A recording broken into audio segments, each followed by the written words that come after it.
Hello, Haunted Family. Welcome back to another episode. When you have a resident ghost, it makes the holidays a little more interesting. You never quite know if they're going to be on their best ghostly behavior or if they're going to act out in front of your house guests. Sometimes all of the activity in the house makes them more active. So in this episode, I explore some true paranormal stories that happen around Thanksgiving. Sit back and enjoy the show. Story 1. What happens in Vegas? It all started on Thanksgiving week. Me, my family, we all drove out to Las Vegas. We were spending Thanksgiving with some relatives. They lived in a 2-bedroom apartment, but there was something a little weird about it. Every time I entered the apartment, it was warm and welcoming. But when I entered my cousin's room, it was very cold, and it just gave me the creeps. Every time we spent the night there, I would always end up sleeping in the living room, because I just didn't feel comfortable sleeping in that room. The other room, my parents slept in. But this time, my aunt was trying to be nice, so she made me and my 2 sisters sleep in there, just to be polite. She told us not to worry, because she said she was very tired of us sleeping in the living room every time we visited. So anyway, I lay on the bed, very uncomfortably. It was a very hot night, so I threw the covers off and tried to go to sleep.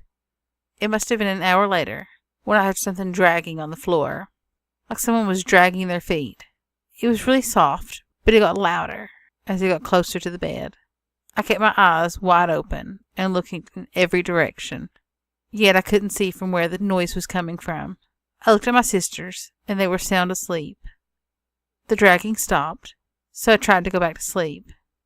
And then I heard it again. Seconds later, I saw the shadow of a person coming into the room, walking very slowly. I shut my eyes, too afraid to open them, too afraid of what I was going to see. I opened my eyes slightly, but there was no shadow, like if I'd imagined it all. But the dragging of the feet continued. I was too afraid to get up and see what it was. So I closed my eyes tight and just laid there, hoping it was all a dream. Then I felt this air rush past me. It was very cold, and it scared the crap out of me. Then the cold air landed on my body. The air I felt was moving slowly. It felt really cold, and I was getting goosebumps all over my body. The air was somehow forming into 2 arms. The arms were now grabbing my arms and holding me down. I was so scared. I was shaking. I was too scared to open my eyes. But even with my eyes closed tight, it seemed like I could see who it was. It was a very tall man looking at me. He was standing there with evil eyes, just staring at me. The arms that were holding me down were his, and he started shaking me. I couldn't yell. Then my body became paralyzed. I couldn't do anything. I was too afraid to do anything. I tried yelling for my sisters who were next to me, but my mouth couldn't say the words. Then I started saying a prayer. I tried to move my mouth to say the prayer. I tried yelling, but nothing worked. So I just kept saying my prayer the best I could. It only came out as a murmur. But when I said, "Please God, help me," the arms came off my body. The man ran, and I opened my eyes. My body was very tingly. I was crying, shaking, very scared. My mom came in and hugged me, and I told her what was happening. And then my stepdad came in, and he said, "The same thing happened to me last night, but I just didn't want to worry anybody, so I didn't tell anyone." We spoke to my aunt, and she too had felt the same thing. I didn't sleep at all that night, and when it was time to leave, I was so relieved. I packed my things, I got in the truck, and I thought to myself, wow, what a weird experience. Story 2. Not a fair trade. When we first moved into the house, we cleaned it thoroughly. And then I found this old-fashioned hairpin in the master bedroom. During the 10 years of living there, many other unexplained things happened. We soon found that the previous owner's son was murdered by the neighbor's son in a disagreement over a girl, and was buried in the woods behind the house. The neighbor had hid her son in the attic for 2 weeks while the authorities looked for him. She was a very strange woman. She was a fortune teller, known throughout the county. One year, I took her a bunch of pies and cakes for Thanksgiving, and she gave me this strange air freshener called More Money. The next thing I knew, everything was breaking. The fuse box started shooting sparks. The plumbing started leaking. Both cars broke down. You better believe I threw that stuff out. It didn't bring more money. It spent more money. The scariest things that happened in the house were the kids waking up in the night, saying that someone was pulling on their feet, especially the kids who slept on top bunks.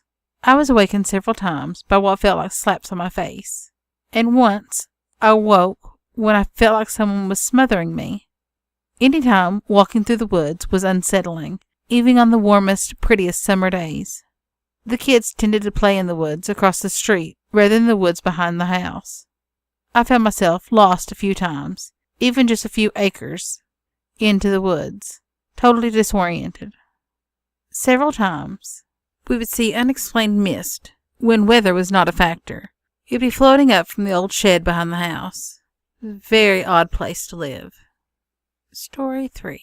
A Thanksgiving Farewell. I lost my grandmother, my dad's mom, to liver cancer.